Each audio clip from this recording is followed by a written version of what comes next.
Magandang araw mga banateros at eto na nga pag-usapan natin mga mainit na issue sa impeachment at sa iba't ibang issue pa sa ating lipunan. Ako, napakarami nangyayari ngayon. Hindi ko alam kung saan ako magsisimula. Hindi ko alam kung saan ako magsisimula pero ewan ko. Kayo nga mga kababayan, ano ba gusto nyo ng pag-usapan natin? Ha? Pag-uusapan ba natin yung walang kakwenta-kwentang lintik na impeachment na paulit-ulit na lang? O pag-usapan naman natin ng mga ibang bagay tungkol sa issue sa lipunan tulad ng si Ivana. Bakit ba si Ivana pag-usapan natin?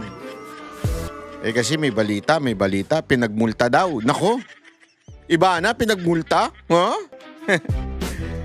Ay, tingnan natin. Pag-uusapan din natin yan, ha? At syempre, pag-usapan din natin yung iba pang mga issue patungkol sa flood control. Nako po, ano ba? Huwag nyo naman kalimutan yan, mga animal kayo. Kinakalimutan nyo, kinakawawa ninyo yung mga kababayan natin. Wala naman silang pakialam dyan sa impeachment. Ang talagang pakialam nila kung sila ba'y makakapasok pa sa kanilang mga trabaho dahil may darating na namang bagyo. Naku po. At saka, alam mo, grabe the best talaga yung presidente natin. The best talaga sa katarantaduhan yung presidente natin, ano? The best talaga sa paninisi yung ating presidente, no? Kaya yung mga dilawan dyan, na dati galit na galit sa mga Marcos, kesyo diktador, pasista at kung ano-ano pa. Meron kong gustong sabihin sa inyo. Pero pwede ho ba? Bago ko sabihin ito, pwede ho ba? Ako'y nagre-request lang. Pakitakpan po mga tenga ng mga kabataan natin dyan, mga minor de edad. Pwede po ba? Bigyan ko kayo ng 10 seconds. Takpan nyo po yung mga tenga ng mga minor de edad ngayon. Kasi grabe, no? Meron pa silang hindi mo maintindihan. Yung isa dyan, galit na galit dati kay BBM kung ano sinasabi. Siniraan pa nung kampanya. May narinig ako Tapos biglang pumunta sa bahay nila kasama si Lisa Marcos. Tapos yung mga nagdiwang ng alam mo, hirap na hirap yung mga nagdiwang nung August 21 yun, yung kay Ninoy. Hindi mo alam kung anong gagawin nila kasi dati galit sila kay Marcos. Ngayon, nakikinabang sila. Pera-pera na. Alam mo, dito mo malalaman talaga, no? Ako talaga nagpapasalamat ako sa Diyos kasi alam mo kung bakit. Talagang pinakita niya sa atin kung sino talaga ang tunay na mga Pilipinong nagmamahal sa bayan at kung sino talaga yung mga plastic at mukha lang pera. Oo, yun ang totoo. Marami dyan pupuri ngayon dahil nabigyan. Yung isa dyan, Vice President pa dati. Muntakin mo? Dati galit na galit ka, mortal enemy mo ngayon. Wow, konti na lang, higupin mo yung tumbong ni BBM. Proud kayo niya, mga kakampwet. Sa bagay, pangalan nyo palang, kakampwet na Proud kayo niya na ganyan ang idol ninyo. Kulang na lang higupin ng tumbong ni Marcos. Proud kayo sa ganyan? Hindi kayo nahihiya. Alam mo, hindi ko kayang yan Ako sa totoo lang pasensya na pero noon talaga never ako nag-Marcos Sa totoo lang, never ako nag-Marcos kasi alam ko talaga sablay Kahit lahat na kayo nagalit sa akin noon Galit na galit kayo na sa akin. Alala ko talaga yan. Galit na galit kayo. Gusto nyo akong saktan noon. Talagang gigil na gigil kayo kay Banat Bay. Sa dami-dami ng mga vlogger. Lahat sila napunta na kay BBM dahil sa unitae na yan. Si Banat Bay lang, kaisa-isang vlogger na hindi sumama sa unitae. Di ba? Gusto nyo ako saktan nun Galit na galit kayo nun Ba't ka nag-isko? Bakit ka na ganun? Bakit di ka sumama sa amin? Nandito si VP Sara Duterte. Di ba gusto nyo saktan noon? Pero pagkatapos lang ng wala pang isang taon, 6 na buwan pa lang siguro nung nakita ko na yung mga galit na galit at nag-unsubscribe sa akin. Sabi na, Banat Bay, pasensya ka na. Pasensya ka na, nabudol kami. Ganun, di ba? Kasi alam mo, mga kababayan, kung ikaw lehitimong banateros ka, doon tayo sa issue. Alam mo, ako Totoo, tama yung sinabi ni Idol Robin Padilla. Sawa na ako sa politiko. Kayo ho ba? Hindi ho ba kayo sawa sa mga politiko? Sawang-sawa na ako sa mga politiko. Kailan ba tayo magkakaroon ng mga government official na para talaga sa atin, yung para sa masa? 'Di ba? Para sa ating mamamayan.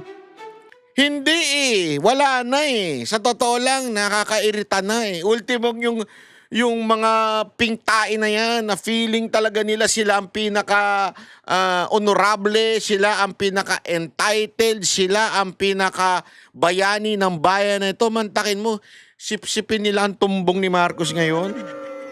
O, natakpan nyo na ba yung tenga ng mga anak ninyo? Na ng mga minor de edad dyan? Magmumura na kasi ako Takpan nyo na, please lang. Oh, sige na. Oh, natakpan nyo naman lahat. Oh, natakpan. Kasi ito na. Alam mo kayong mga pinklawan, mga put.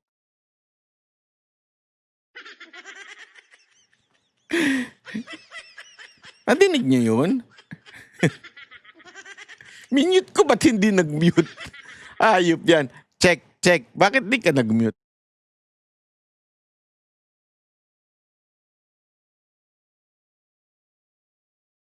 Nag-mute naman pala siya. Tatawag pa kasi! Utanginan. Ay, sorry. Ngilig tumawag, nabibuisit ako. Pagka nagpapadeliver, magbasa na lang ng instruction. Huwag nang tatawag pa. Kakairita Tanggalin ko nga yung notification nitong animal na grab ko to. Minsan kasi meron talagang hindi nagbabasa Nakasulat na nga Tapos tatanong pa kung saan. Bakit ganun minsan? Naku mga kababayan marami tayong dyan. Ganyan hindi maintindihan. Ang linaw-linaw ng instruction. Bakit naka-off naman Bakit? Ako? Bahala ka nga. Lagay natin sa DND. Yan, bahala ka dyan. Nasisira yung momentum ko. Ito, pag-usapan muna natin Unahin na natin to si Ivana kasi alam mo, dito, sinabi ng di ba? Ang kulit mo Do not disturb na nga, gumagana pa rin. Ano kaya tong animal na to? Yan, mute. Animal ka. Sorry. Ito. Pag-usapan natin yung kay Ivana, Pag-usapan natin yung kay Ivana. Ito po. Hindi, kasi seryoso. Ito, alam mo naman ako. Ako dito Napaka totally against talaga ako dito sa gambling. Alam niyo kung bakit? Sobrang sinisira nito yung mga kababayan natin.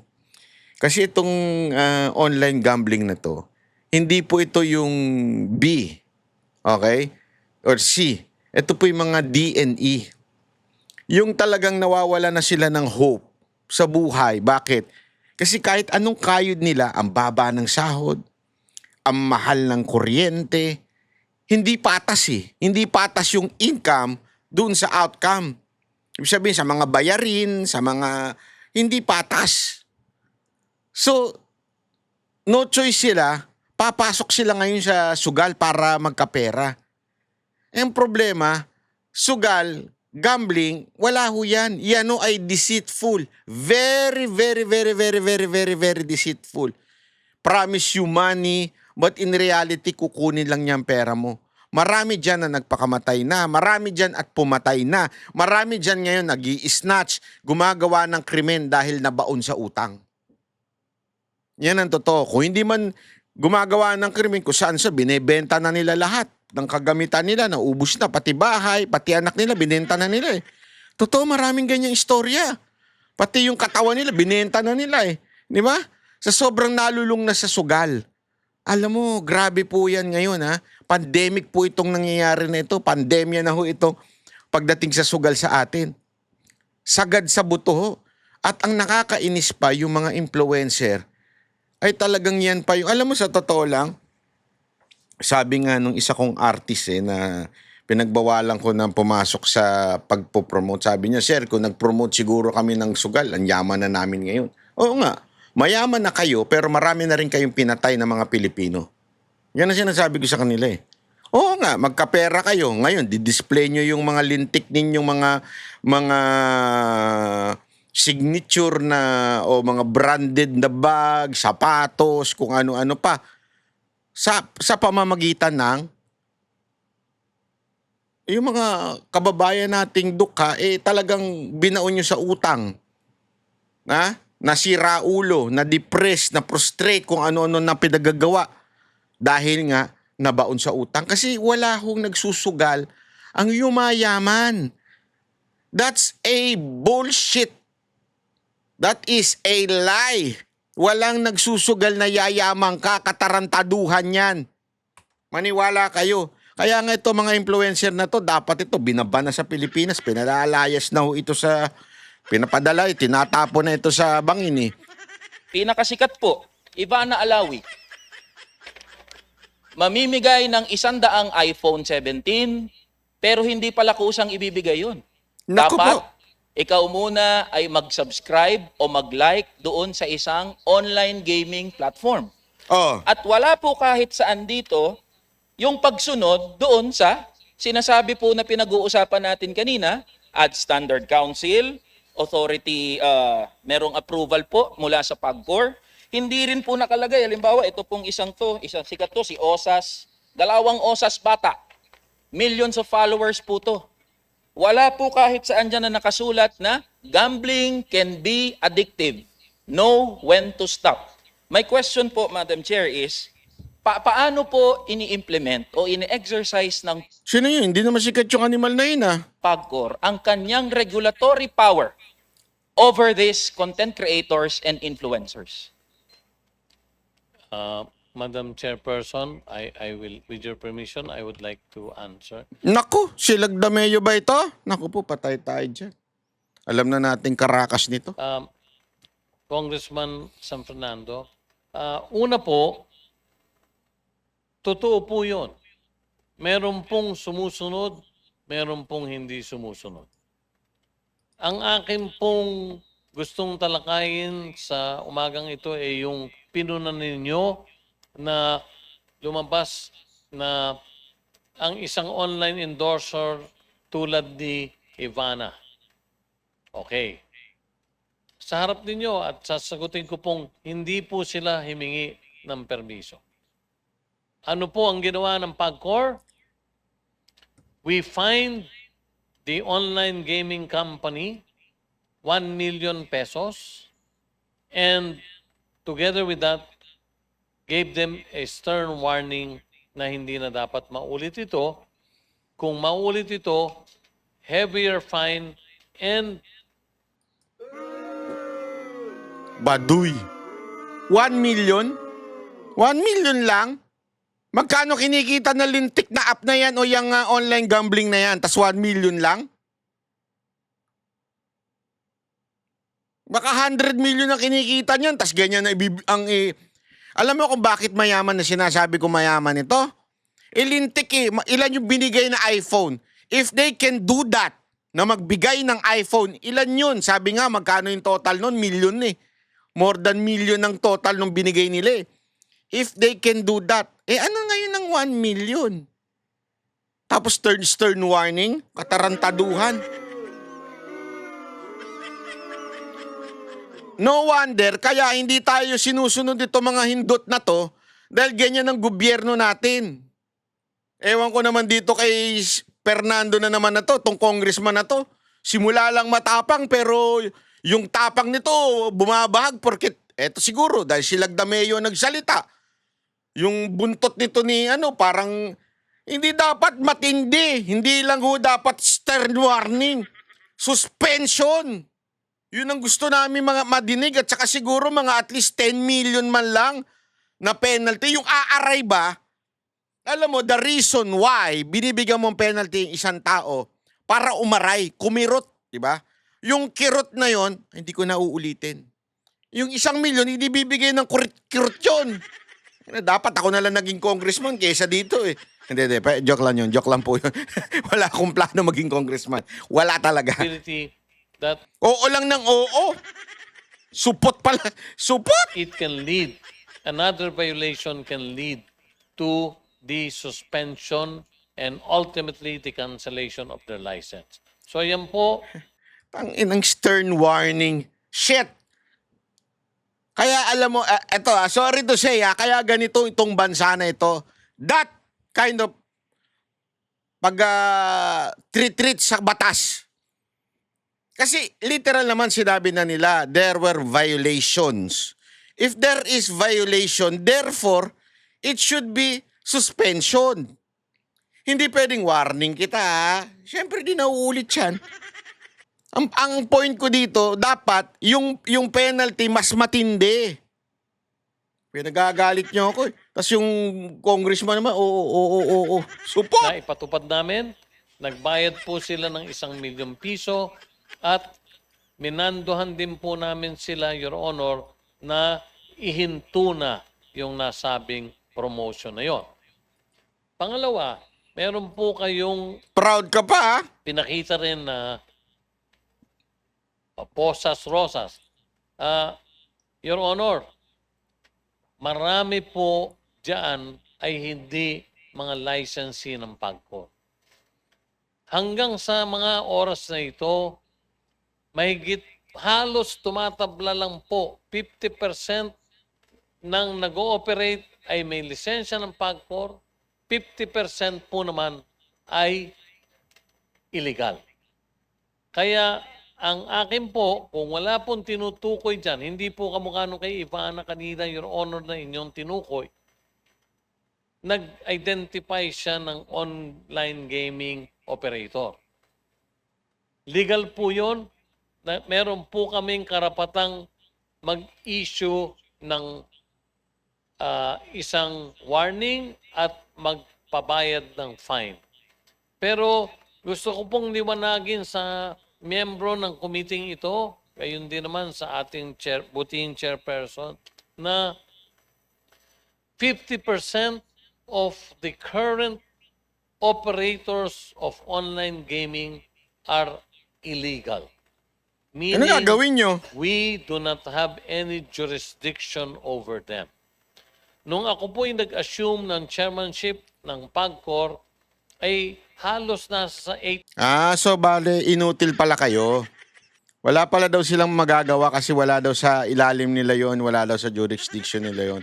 So mga inutil pala kayo pagdating sa online gambling. Anong gagawin ninyo mga congressman nating mga walang ginawa kung hindi impeachment ang inatupag? Ano gagawin nyo to ngayon? 10% pa lang po ang legal noon.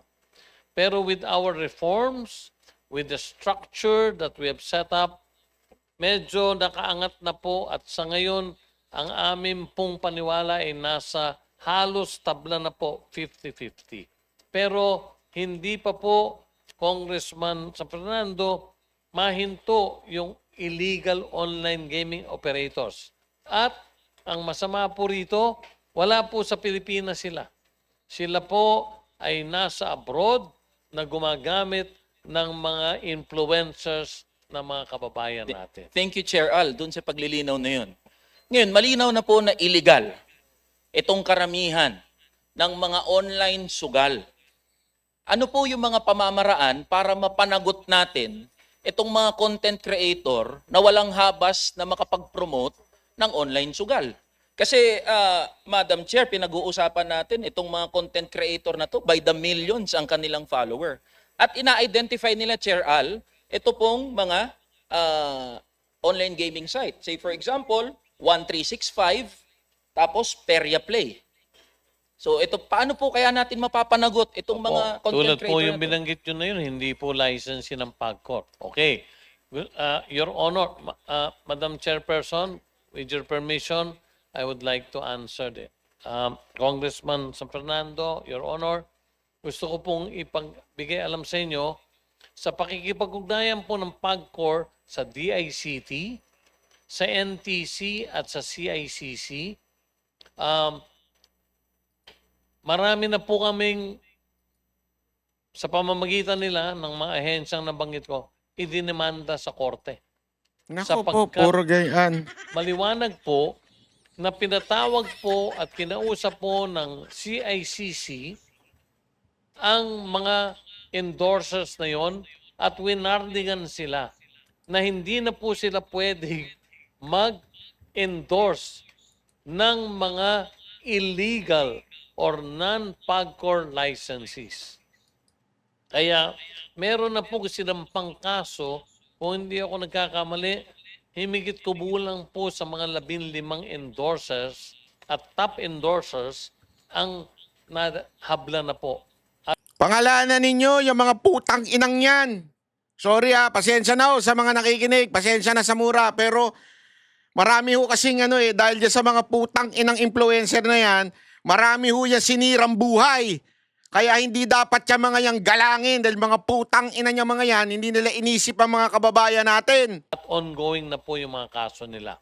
And in fairness, meron pong magagaling at maraming follower na mga content creators or endorsers ang voluntaryo na pong umatras at hindi na po sila nag-i-endorso ng mga illegal na site. Alam nyo, ito problema sa Pilipinas Ito okay lang sana sa akin kung ganyan kayo mag-treat Pero hindi kayo ganyan mag-treat sa mga kalaban nyo sa politika. Yung mga kalaban nyo sa politika, kahit wala namang ginawang masama, kinakasuhan nyo. Etong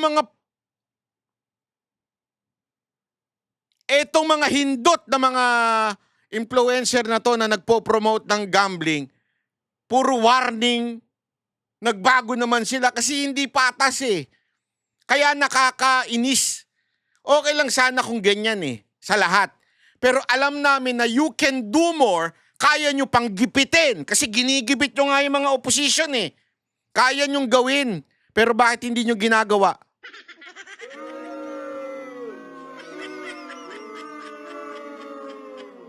Lintik. Sorry, na-high blood na ako. Tama na, tigil lang nga natin ng pagbibideo ko. Kami po sa kanila, Your Honor, lumipat na po sa mga legal operators. So, kami ganun po pa naman, rin, lumipat. walang police power, Shit. wala po kami magawa kung hindi magrekomenda lamang sa DICT, sa NTC, gayon din naman sa CICC ng mga inaakala naming dapat ay maparusahan. Salamat po, Chair Al, doon sa sinabi nyo. Kailangan po na mapanagot dahil equally liable itong mga content creator at influencer na to sa pagkalulong sa sugal ng mga Gumawa ka ng batas. Leche ka.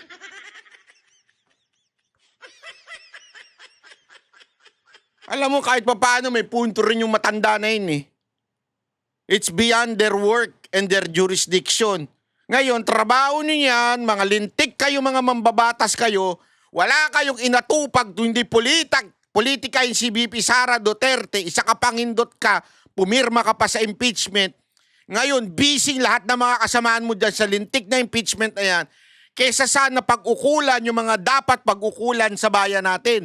Tulad nito, gumawa ka ng batas na pag ang mga influencer nag-promote ng gambling, kulong. Lintik kayo. gawat ordinaryong Pilipino. Before I wind up, Madam Chair, gusto ko lang po maitanong, sa corporate operating budget nyo, ilang porsyento po dito ang nakalaan para sa doon sa mga social harm na tinatawag? Opo. Ngayon po, sa taong 2026, naging active Nanga-high blood ako sa inyo. Ang dami pala nagtatanong nito kung saan ko ba nabili. Meron po akong nilagay na basket dyan sa baba para alam nyo na kung saan ko ito binili. Hindi kasi marami ngayon ang nai-stress at saka yung acid, kasi pang acid to yung pang acid reflux alam sakit ko na ito, bata pa ako Ang dami ko na na-try, lahat na-try ko na, Gaviscol, Max, Double Action, lahat na-try ko na. As in lahat po. Kasama yung Omeprazole, lahat. Ito lang ang naging effective. Walang biro. Hindi ako nagbibiro. Ito, hindi ko sasabihin sa inyo ito. Magkano lang naman to, hindi ko naman kikitain to, hindi ko kayayaman to. Ang akin lang, effective kasi. Gusto ko lang i-share. Talaga nare-relax yung dito mo, hindi siya umaangat. Alam mo ba saan nangyayari sa akin yan kahit tutulog ako? Umaangat yung ko dito, yung acid ko. Nasa hawak ko lang to habang tutulog ako. Pagka umaangat na siya, gaganon ko lang. Matik na. Tapos nawawala talaga siya. Hindi ako nagbibiro. Andyan yan. Marami kayo mabibili to pero kayo bibili ng mamahalin na kasi budol yun. Mga 200 plus lang ito. Hitin mo na. Oh. At saka dito, lahat mapapatigil mo. Pag vape mo, lahat matitigil dito. Hit kayo ng hit Iba nito. po ang PAGCOR dito sa Kaya lang, warning lang pag nasa mall kayo, huwag niyong tatakpan. Baka akala nila nagra-rugby ka, gumaganong. Pakita nyo pag nasa mall kayo. Kasi minsan nasa mall ako, gumaganong-ganon ako eh. Sinabihan ako nung kaibigan ko, "Shh, anong ginagawa mo dyan?" Sabi, "Hindi ako humihitit ng rugby." Ginaganong ko to. Sabi ko, kailangan ipakita nyo, "Oh, hindi ako humihitit ng rugby." Baka akala nila rugby. ang mga responsible gaming projects po. Ang nakalaan po namin na budget at hindi po kinukuha sa amin mismo kung hindi sa tulong ng iba't ibang foundations ng mga casinos and licenses namin. Meron pong budget na ginagamit una. Gusto ko pong ibalita at nung isang taon ay hindi pa rin to nagaganap. Kailan lang may 24/7 hotline na po ang PAGCOR kung Naks, saan yan po makikita nyo na sa maraming billboards all over the country.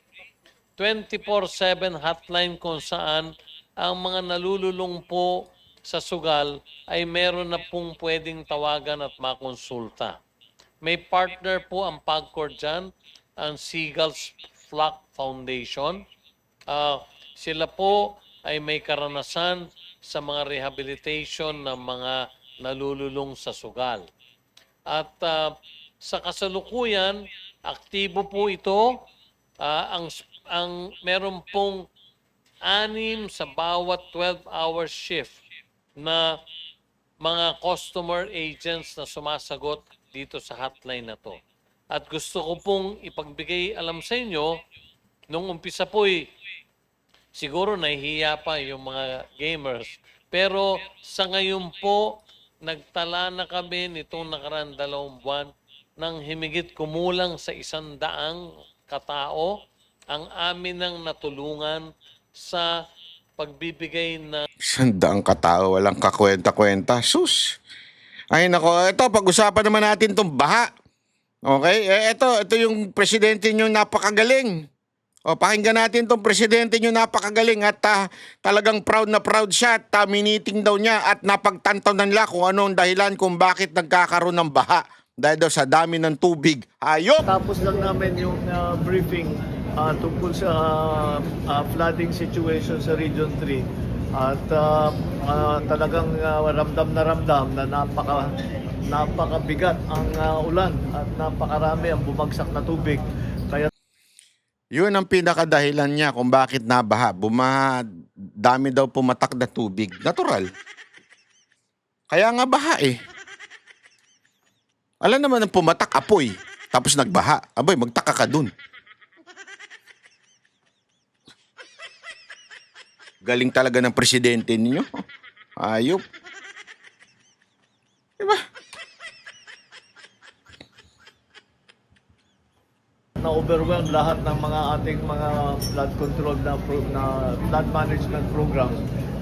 Ang problema, kitang-kita, siyempre alam naman natin na marami sa halimbawa sa Bulacan na mga flood control na hindi naman nagawa kaya nagkakaganto. Ngunit kailangan din natin maunawaan na hindi lang dahil sa problema ng flood control project, kung hindi pati na sa lakas talaga ng ulan na hindi pa natin nakita sa kasaysayan ng Pilipinas. Ito ay ang naging resulta ng climate change. Kailangan maunawaan din ng tao Yun. na Dapat maunawaan ng tao na hindi talaga nila kasalanan. Kung hindi dahil sa ulan, sa dami ng tubig, climate change, yan ang lahat ng dahilan kung bakit nagkakaroon ng baha. Hindi kasalanan ng gobyerno. Payag kayo doon? Payag kayo mga kababayan, hindi kasalanan ng gobyerno? yung climate change ay talagang nandito na at dyan tayo naapektuhan. Hindi bale at tayo yung gumawa nakapag-desisyon tayo tungkol sa mga immediate measures na kailangan gawin the immediate term, in the medium term, and in the long term. In the immediate term, syempre, aayusin natin yung mga nasira at babalikan natin lahat ng mga nasira. Yun ang pinaka-immediate na kailangan gawin, madalian para matapos ulit. Ang problema din dyan ay hindi pa tayo nakakasiguro kung titigil na yung ulan. Dahil kailangan natin, halimbawa may mga lugar may tubig pa, hindi pa natin ma-assess kung ano yung damage dahil may tubig pa, may binabaha pa. Kailangan natin Grabe, no? yan. Pangalawa, Kawawa talaga bayan natin pag ganito presidente natin. Hayop talaga. Tis na tayo, tis pa tayo, 2 years pa.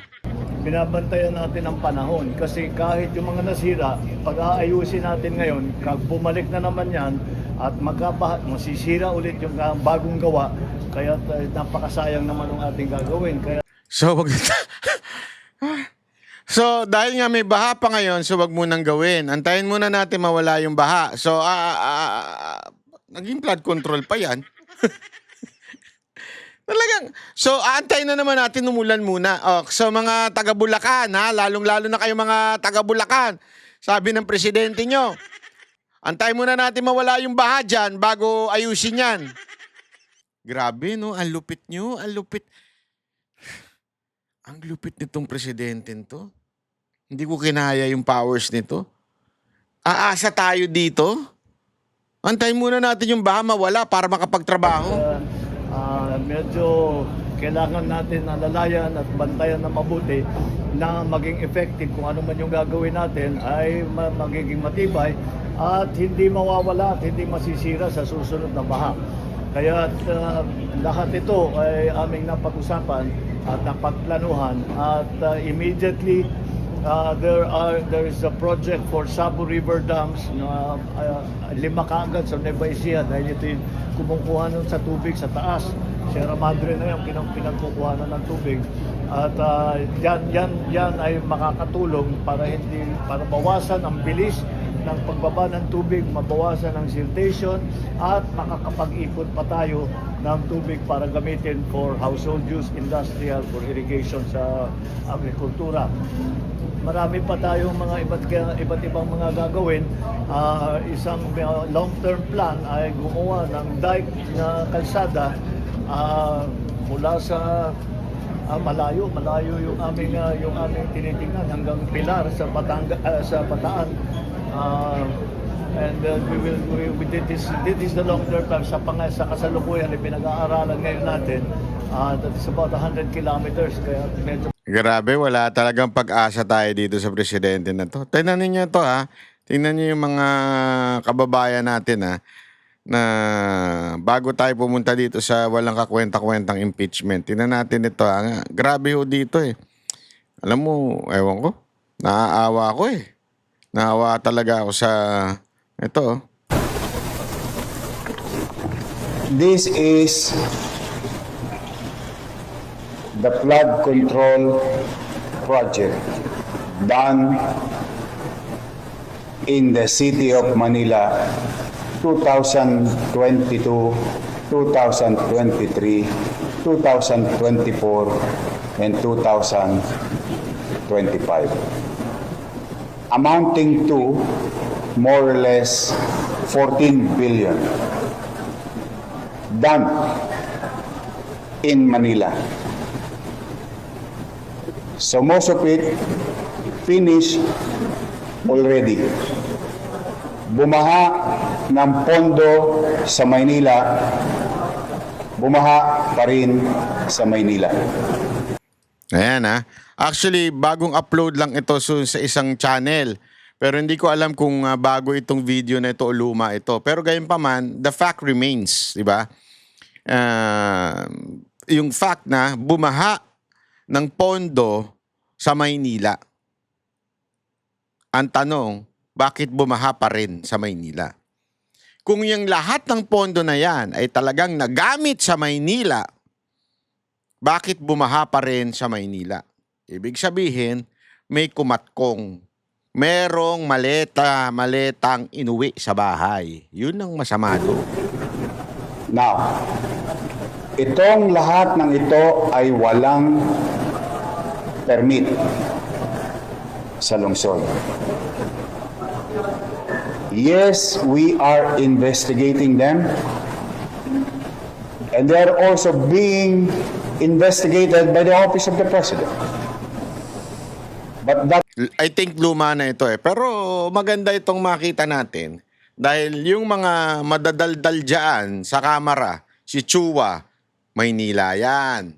Si False Prophet Benny Abante, Maynila din yan. At saka yung isang nagsimula nung impeachment o investigation, yung mukhang, ewan ko kung ano bang tawag mo doon sa itsura noon. Nakakalimutan ko na eh. Pangit na nga yung mukha. Pangit pa yung pangalan. Kaya nakalimutan ko is na the eh. thing of the past.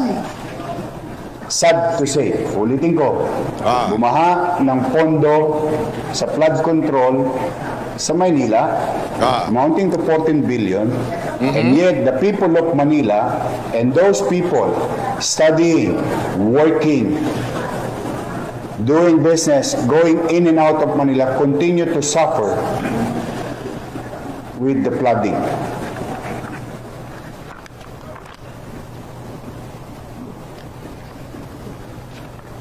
Gusto niyo malaman per district? Ayan, no, sige, tingnan na natin. Ayon kay Yorme. Yun na lang.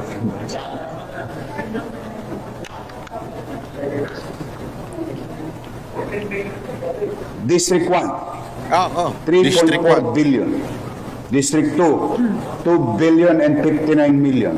District 3, 4.2 billion. Yan, District yan. 4, Yan, District 3. Wait ilagay na nga natin. Sino congressman ng mga distrito sa Maynila? Last 19th Congress kasi 20th kaya yun eh. Okay? Ito. Wait lang, chutamate. Tagal mag-isip nito ni ChatGPT. Ayun. Ito. District 1, District 1. Si Congressman Manuel Luis Manny Lopez. 3.4 billion. 3.4 billion. Asa na yon? District 2, District 2. Si Rolando Roland Valeriano. Yun, yung malit yun. Yan siya sabi kong yung pinagkaitan ng muka. Magkano sa 2 kanya? billion and 59 million. 2 billion and 59 million. Grabe, asa na yan? District 3, District 3, favorite ninyong si Chihuahua. Si Joel Chua. 4.2 billion. 4.2. Ang laki. Siya number 1. Siya ang pinakamalaki. District 4, 1.3 District 4. 1.3. billion. Si Maceda yan. Edward Maceda. District 5, District 5. 1.1 billion. Irwin Ting. Yan yung mga hindi nagsasalita kaya 1 point lang eh. Di ba? Billion to pinag-uusapan natin dito. Hindi million, billion. District 6. Sige nga. District 6, Magkano? 2 billion and 60 million. 2 billion. So, ang pinakamataas at kaya pinakamaingay ay si Joel Chua dahil siya ang pinakamalaki. Alam nyo na. Hindi ko nagsabi si Yorme nagsabi, hindi ako. Total of 14 billion, 313 14 billion, 313 million, million. 132,309 pesos and 12 centavos. Yan, mga taga Maynila. Ito, sasabihin ko sa inyo, makinig kayo, masakit ito, pero tanggapin nyo. You deserve na babaha. Bakit? Binoto niyo yung mga congressman na yan eh. Kung bumoto sana kayo na maayos-ayos na congressman, sigurado maaayos yan. Pinaulit nyo pa ito mga hindot na to eh. So kung binaha kayo, wag nyo sisihin ang sino man. Sisihin ninyo, sarili ninyo, binoto nyo yung mga lintik na congressman na to. Di ko alam, binoto ninyo sabi naman ng iba, hindi naman namin binoto, banat bay, dinaya lang talaga. Kinalikot lang ni paring George. Kung sana malaki-laki lamang, hindi na sana nakalikot. Hindi ko sure kung kinalikot yan. Yan ang kwento-kwento lang ng mga taga Maynila. Binoto naman namin si Apple eh. Si Apple, si Congressman Apple. Di naman namin binoto si Chua eh. Kaya nga lit lang ng lamang eh. Si Apple Nieto naman talaga binoto namin eh. Kasi alam namin talagang may malasakit yun. Tsaka lahat ng bata ni Yorme, yun talagang binoto namin eh. Tinan mo nga, nanalo nga yung binoto namin laban ni Abante. Pinapanalo pa rin nila si Abante. Kaya Banat Bay, wag mo naman kami sisihin. Sisihin mo yung Comelec.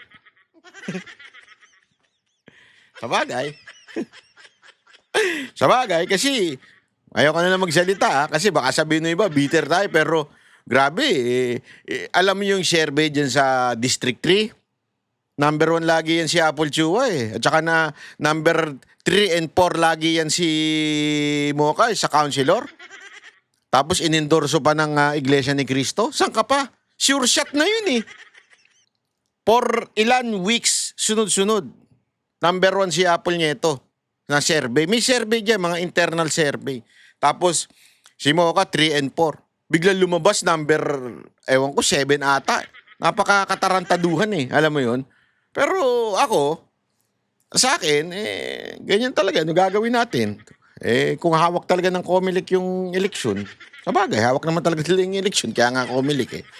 Pero alam mo, sana sa susunod, ewan ko hindi naman tayo nagagalit dyan sa si Mocha, wala nang balakatan tumakbo yan eh. Kasi ewan ko kasi para sa kanya, magbenta na lang daw siya ng kape. At least, kasi maprinsipyo yan si Mocha. Maniwala kayo, sobrang prinsipyo niyan.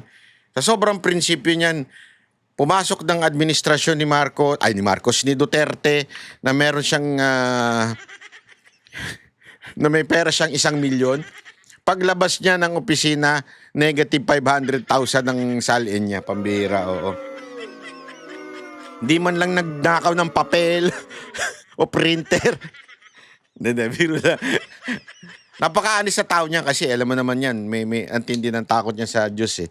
Talagang kaya hindi mo niyan, pag sinabi mo, wag mo na sabihin to. Hindi pwede, kung kailangan sabihin. Ano tayo magawa? Ganyan talaga eh. Ang sabi nga nila, hindi naman, ang Pilipinas, pag ikaw naging tapat, pag ikaw naging honest, talagang sa kangkungan ka pupulutin. Kailangan kasi marunong kang dito eh. Sa Pilipinas, kailangan marunong kang maging politiko, mandarambong, para meron kang pamimigay eh. Oo.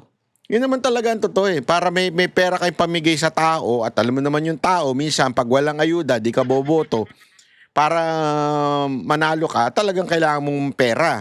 Ayaw niya magnakaw eh. Ayaw niya talagang napakatapat niya. At saka yung mga karamihan dyan, lalo na din yung mga namit ko na kandidato ni Yorme, ang mga congressman na mga tapat, naku po, napakaraming tapat dyan. Sayang, hindi nyo binoto. Sana naman sa susunod, kung sino man tumakbong congressman dyan, tumakbo kaya akong congressman dyan. Di ba? Hindi para manalo, pag mumurahin ko lang yung mga congressman na kalaban. Hindi, ayoko kasing manalo eh. Sa totoo lang Hindi naman ako kapanapanalo. Pero ayoko kasing manalo. Kasi pag nanalo ko, pakikialaman nyo pa yung buhay ko. Ayoko nga mag-asawa kasi ayokong pinapakialaman ng buhay ko eh. Yan ang totoo. Kaya ayoko mag-asawa, ayoko mag-jowa, ayoko nang pinakikialaman ng buhay ko. Lalo na pag magpolitiko. Hindi, meron mga nagsasabi sa akin, tumakbo ka na kasi politiko. Bakit? Ano kayo, hilo? Tatakbo ko, tapos pag magpupunta ako ng club, sasabihin nyo, pera ng taong bayan niyang nilulustay mo. Ayoko ng ganun. Di ba? I mean, may sapat naman akong negosyo, may sapat naman akong pangkain. Tapos sasabihin pa nila, nilulustay mo yung pera ng taong bayan. Wag na, utot nyo. Pero gusto ko lang tumakbo, para makasama lang ako sa campaign, tapos pag mumurahin ko lang yung mga congressman na kalaban. Gusto ko yun eh. Kaya lang syempre, mas susuportahan natin si Apple Nieto eh. Apple Nieto Ngayon pala, kinakampanya na kita. Hindi, kasi mabait na tao yan. Ganon ni Mocha, napakabait na tao niyan. So, iboto niyo yan sa District 3 Oy, wala sila sinabi sa akin Gusto ko lang sabihin. Kasi pag ako meron ako nakikitang mabait, meron ako nakikitang maayos, matino, may leadership factor, talagang endorse ko talaga eh. Si Robin.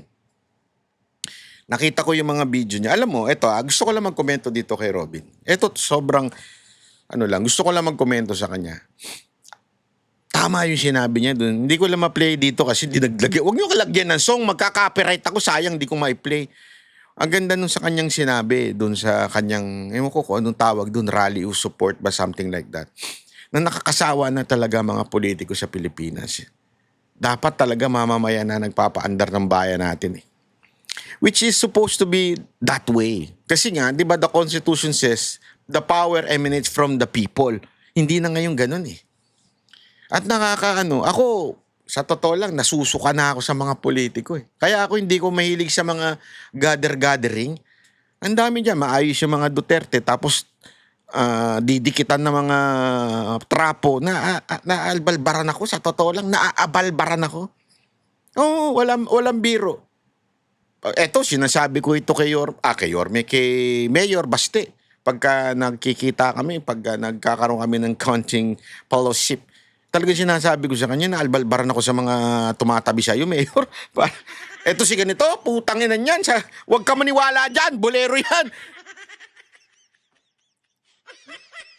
Hindi, walang biro Kasi kahit hindi naman sa magalit, hindi naman magagalit si Basti sa akin. Pero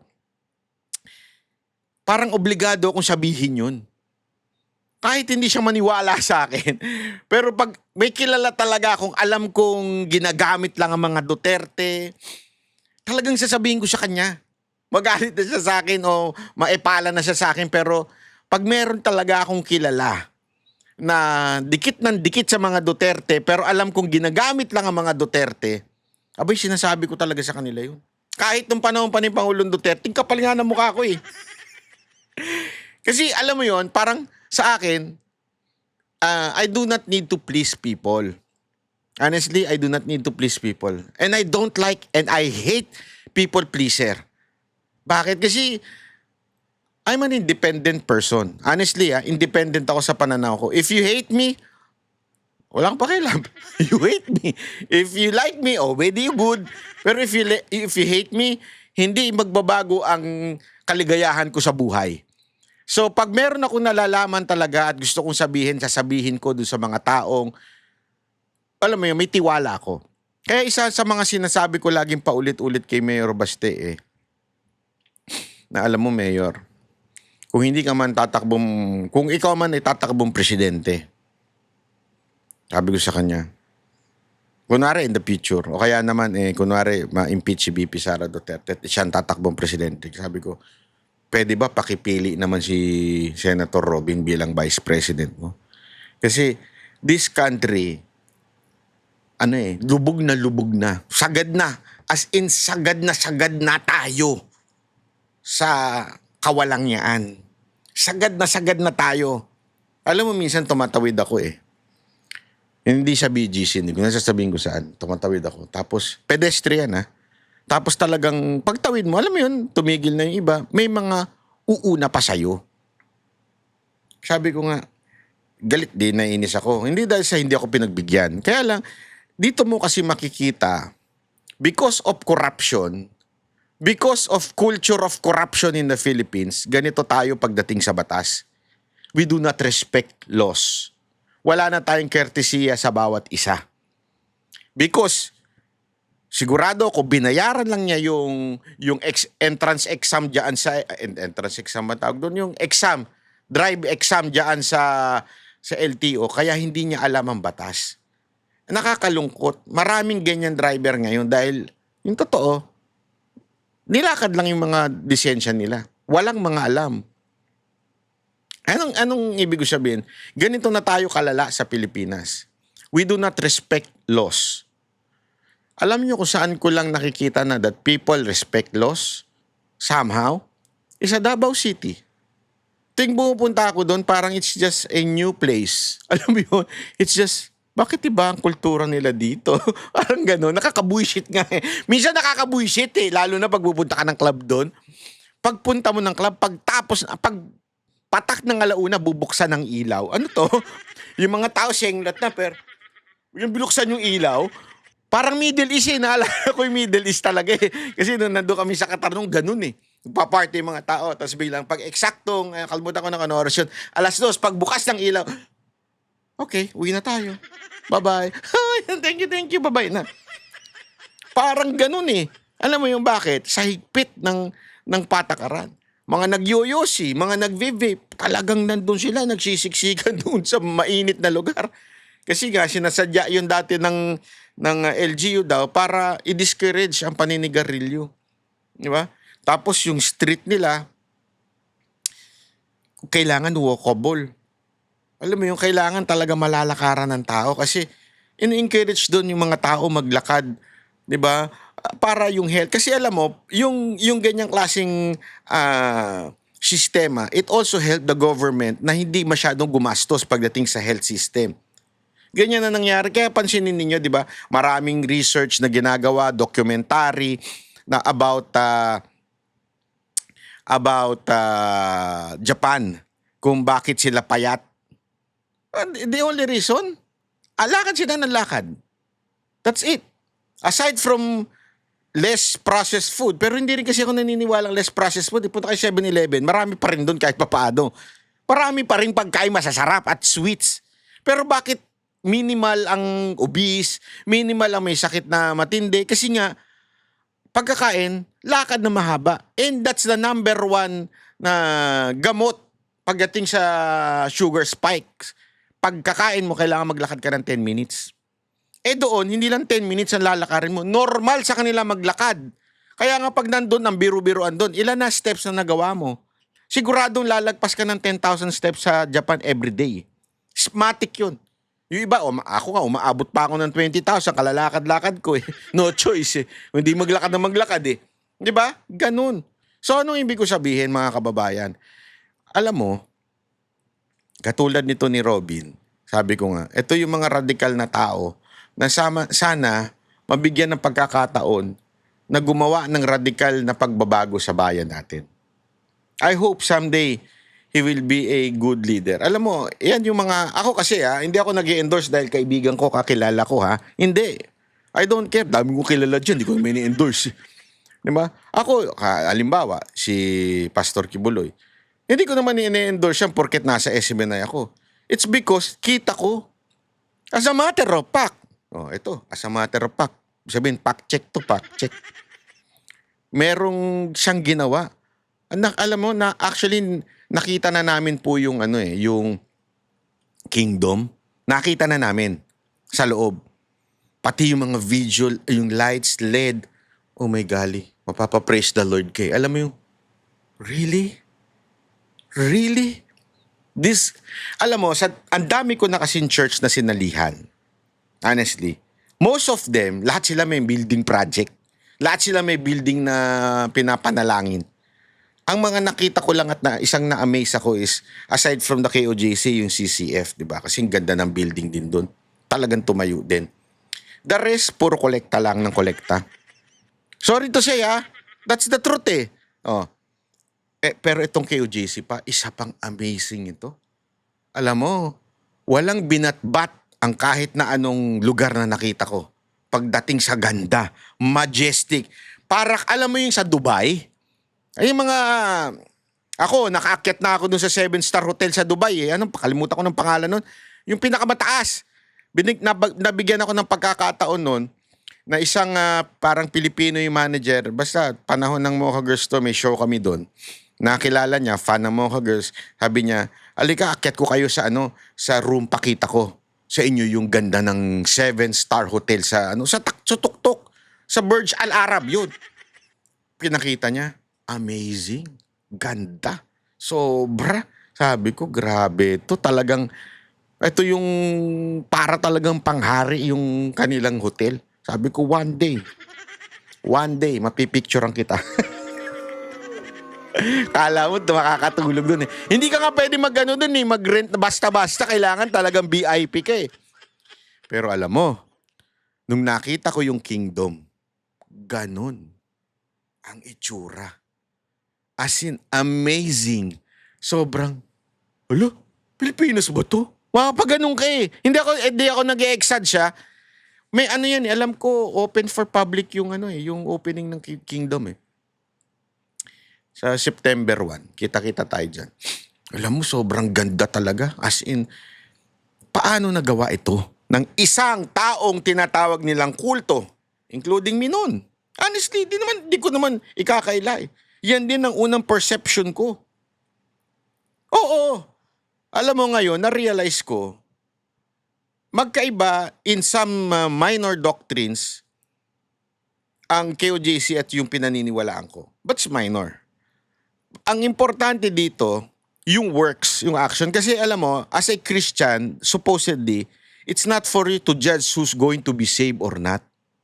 It's not for you to say that. As a matter of fact, there are a lot of instances in the scripture na may mga ganyang klaseng pananaw. Yung tulad nung nagdadasal, sabi niya, Lord, buti pa ako mabait, siya makasalanan. May mga ganun eh, na nagiging judgmental, pero nire-rebuke ng Lord. So, what do I say? Ako, it's not for me to judge if totoo ba ang KOJC o hindi totoo, sila pastor, pagdating sa pananampalataya. It's not me for me to judge kung sino maliligtas o hindi. Pero isa ang bagay na sigurado ako, they have fruits. Eto yun.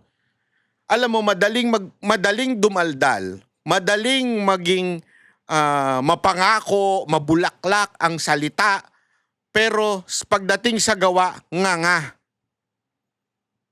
Alam mo, eto, pag nakita mo, paano nangyari to? Yun ang natanong mo. Anong meron? Nakapulot ba talaga sila ng ginto at nakagawa sila ng ganito? Kasi yan yung chismis eh, nila Torre.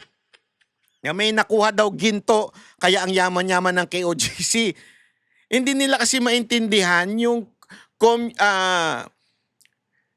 sabi nga nila, ang term nila dito is kingdom economy. Hindi kasi nila maintindihan yung acts wherein doon ang mga Christian nagsasama-sama ng kanilang kinikita sa trabaho, pinagsasama-sama nila para sa gawain ng Diyos.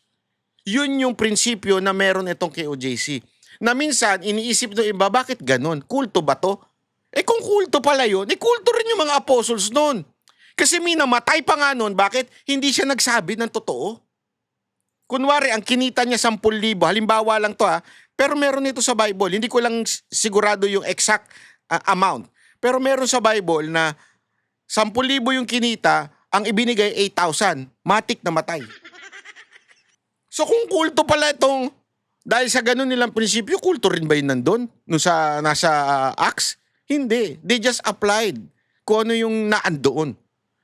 So ano ibig sabihin? Sana, someday, magkaroon tayo ng mga ganitong klaseng leader, katulad din ni Pastor Kibuloy.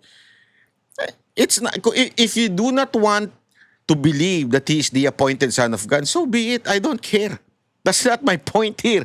My point here, sigurado ko na pag may hinawakang pera si pastor, yung pera na yon, kahit piso, nakasulat kung saan mapupunta. Sigurado ko because sa kanila, they do not tolerate corruption. Wala silang tinotolerate na corruption. Every penny counts. At they have a good system wherein nakaka-create sila ng mga magaganda. Look at the prayer mountain, the glory mountain, and this kingdom. It only speaks that the leader of this particular group is not a corrupt person. Kaya ako din gusto si Robin kasi ganun din. Oo, ibintang nyo na lahat. Bobo, tanga, hindi nakulong. Pero one thing is for sure, sabi nga, pagdating sa corruption, zero. Wala siyang corruption. Ganon din dito kay Pastor Kibuloy. Oo, yung totoo. Ngayon, pag-usapan natin yung lintik na impeachment. Wala kasing kwenta eh. Ganito, bigyan ko na lang kayo ng summary Sa totoo lang, walang kwenta impeachment. Honestly, walang kwenta. Eto, si Acosta, in summary na to si Acosta, Gina Acosta, yung babae medyo matanda, ay matanda talaga, nanay, siya yung SDO, yung disbursement officer. Sa bawat department, sa gobyerno, merong SDO. Siya yung kumukuha ng pera at nagdi-disburse ng pera pondo nung departamento na yon. Siya yung in charge. Ngayon, inassign ni BP Sara Duterte etong si La Chica, Kernel La Chica, membro ito ng AFP. Siya ang pinuno ng Office of the Vice President Security Group. OVP Security Group. Siya ang pinuno nun, at dahil nga siya ang pinuno nun, doon inatang sa kanya yung responsibilidad ng confidential funds. Si Acosta ibinigay kay La Chica, Colonel La Chica, yung confidential funds. Ngayon, yan ang paulit-ulit na tinatanong ng mga lintik na mga senador. Bakit mo binigay kay... Siyempre, sasagot niya, siyempre kasi po siya po ang sabi ng aking boss, sinabi niya na ito ang taong in charge sa confidential funds. Paulit-ulit, yun lang. Wala na kayong dapat malaman doon, yun lang. So, sino nagsabi sa'yo? Si VP Sara Duterte. Chinek mo ba kung saan ginastos? Ang sagot nila, chika, hindi pa pwede kasi confidential funds. That's it. So pilit silang paulit-ulit. Tapos nagagalit sila kung paulit-ulit ang sagot nila, chika, ay ni Gina Acosta. Eh gago pala kayong mga senador, paulit-ulit yung tanong ninyo, siyempre paulit-ulit ang sagot. Mantakin mo kung hindi paulit-ulit ang sagot ni Acosta, di sinungaling siya. Kasi nga, paulit-ulit ang tanong nyo, di siyempre sasagutin niya rin kayo ng paulit-ulit. Ano kayo, tanga? Gusto nyo, 1 plus 1 is equals to 2. Ang sagot niya, 2, di ba? Tapos yung nagtanong ni isang senador, 1 plus 1, gusto nyo equals to 3? Ano katangahan yun? Siyempre, paulit-ulit. Hindi, kaya nga alam mo, meron ako ipapakita sa inyo. Napaka-importante nito. Ayan. Eto. Ang ganda nitong balitan to sa Daily Guardian. Escudero, top senator judge rating. Siya ang pinagkakatiwalaan. Alam niyo kung bakit? Bakit hindi yung mga nasa minority? Kasi siyempre, may impression yung mga ibang Pilipino. Pag nasa majority ka, ikukonvict mo si VP Sara Duterte. Pag nasa minority ka, malamang, ipapawalang sala mo si VP Sara Duterte. Pero alam mo, ito si Escudero, na-handle niya ng tama. Kasi, he is objective. Pag may mali talaga itong mga prosecution congressman o mga private prosecutor, talagang pinupuna niya. At pag may mali rin yung defense, pinupuna niya rin. At yung witness, magalang niyang kino-cross-examine. Hindi katulad nung itong si Raffy Tulfo. Alam mo, disclaimer lang Ito po, noon, marami po tayong, kahit nung panahon, kasi di ba mga Duterte yan supposedly noon, na mga Tulfo. So, nakilala namin, nakasama, ito, disclaimer lang, nakasama rin namin yan na nag-endorse ng Rubus noon. May commercial na ginawa nakasama mo Girls, kasama si Mocha noon. So, hindi ko pwedeng hindi sabihin sa inyo na hindi ko kakilala. Maaring hindi niya ako natatandaan, maaring hindi niya ako, pero ilang beses ko nang, at ang dami naming common friends. Okay? Kaya kung medyo bastos ang approach ni Raffy Tulfo, ako hindi ko siya babastusin. Pero ito lang masasabi ko sa iyo, Senator Raffy. Konting galang naman po. Wala po kayo sa TV station o programa ninyong, kung ano man yung programa ninyo. Matuto naman po kayong gumalang ng witness. Hindi po ito hindi po ito hearing. Sa hearing, sige, umasal ka ng ganyan kung gusto mo, hari ka doon. Pero ito, hindi po ito hearing. So, wag po naman sana nating tawagin, lalong-lalo na ako kasi nanay po ito Di ba? Natatawagin niyang stupido o stupid because parang sumusunod sa boss. Natural, sumunod sa boss. Alam mo yan. Kasi ikaw nga, dami mong pinapagalitan ng mga empleyado mo. Napapanood ko yung mga behind the scene ninyo. Marami kang napapagalitan pag hindi nagpe-prepare na maayos yung mga gawain. Which is, again, it is your right as the boss na pagalitan pag hindi tama yung ginagawa. Ngayon, sasabihin mo dito kay Acosta na stupid siya dahil sumusunod siya sa boss niya. Medyo out yun, sir. Sana po, medyo umano naman po kayo, medyo umayos-ayos naman kayo ng ugali nyo dyan pagdating sa ganyan. Medyo bastos, sir Sorry to say medyo bastos. Hindi magandang ganyan ng klase ng... Ang hindi ko nga magets, yung kabastusan ni Senator Raffy Tulfo, hindi pinupuna nung mga nagagalit noon kay PRRD dahil bastos ang bibig. Di ba hypocrisy? Double standard Di ba? Ito, grabe yung ipahiya yung witness. Sabi ko, Kung ako yung anak ng witness, kuwari nanay ko yun, baka lumusob ako dyan eh. Hindi para saktan si Senator Rapi, pero pagsabihan mo na, Sir, respetuhin nyo naman yung nanay ko. Pwede nyo naman sabihin mali eh. Pero pwede ba respetuhin nyo naman? Huwag nyo naman tawaging stupid. Wala ho ba kayong nanay? Is this how you treat girls in your life? I mean girls, asawa, anak, ganun ba? Hindi, di ba? Sabi nga na iba, mapagmahal kayo sa mga babae. Sana isama nyo naman sa mapagmahal kayo dito sa mga ganitong babae, sa mga nanay. Medyo masakit. Masakit po, sir. Hindi maganda para sa mga anak ni Ma'am Gina Acosta na marinig yan sa isang senador na tawaging stupid. Remember hindi ho siya akusado. Witness po siya. Pinresintang witness po siya ng prosecution tas gaganyanin nyo dyan. Pero alam mo, buti na lang din talaga ang presiding officer ay walang iba kundi si Chis Escudero. Kasi kung si Gatchalian yan, wow, ang bira. Wala na nga utak. Sunod-sunuran pa. Hindi totoo At least ito si Chis Escudero, alam natin hindi ito maka-Duterte eh. Diba? Sinabi niya pa nga yan eh. Hindi ako Duterte Never ako naging Duterte. Totoo naman. That's true. Pero objective siya pagdating sa mga decision bilang presiding officer at saka bilang may hawak dyan sa impeachment na yan, ay hindi siya kumikiling doon sa kahit nasa majority siya, hindi siya kumikiling. Basta kung ano yung nakita niyan tama, yun tama ang sundin. Kaya nga, hindi niyo ba napansin? Ang dami niya nasuplak sa prosecution. Tarantado rin naman kasi itong prosecution kung ano-ano ginagamit na salita na hindi dapat gamitin bilang taga-usig. Hindi yun niya dapat ginagamit yun, pero ilang beses sinabi ni Senator Chis na strike it from the record. Kasi bastos din talaga itong prosecution, lalo na yung naka-makeup dyan, yung naka-lipstick. Ewan ko ba? Sir, yung abogado naka-lipstick dyan, mag-out ka na nga kasi yung katarayan mo, halatang halata. Amoy na amoy namin dyan eh. Yung mga ganyang katarayan. Hindi, wala namang masamang maging bakla. Basta importante, huwag kang baklang kanal. Pangalawa, huwag mo na itago. Nakaka-irrita yung tinatago pa eh. Oh, anyway, eto. At saka, tingnan nyo, nakalagay dyan, 49% would acquit VP Sara Duterte. Palakpakan.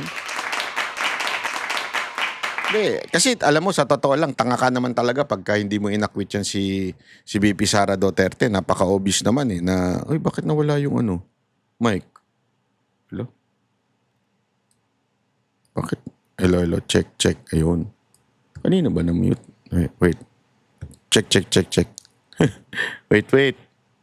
Hello. Okay. Namimute pala. Okay, ayun lang. Maraming salamat po. Palakpakan. Magkita-kita ulit tayo sa susunod nating video Mabuhay po ang bayang Pilipinas. Huwag po kayo magsasawa. Ipanalangin po natin paulit-ulit ang ating bansang Pilipinas. Merong pag-asa yan. Tandaan ninyo. Lahat ng bagay ay meron dahilan kung bakit nangyayari. At yan po ay basta lagi lang tayong tumingin sa taas. Salamat po. God bless everyone.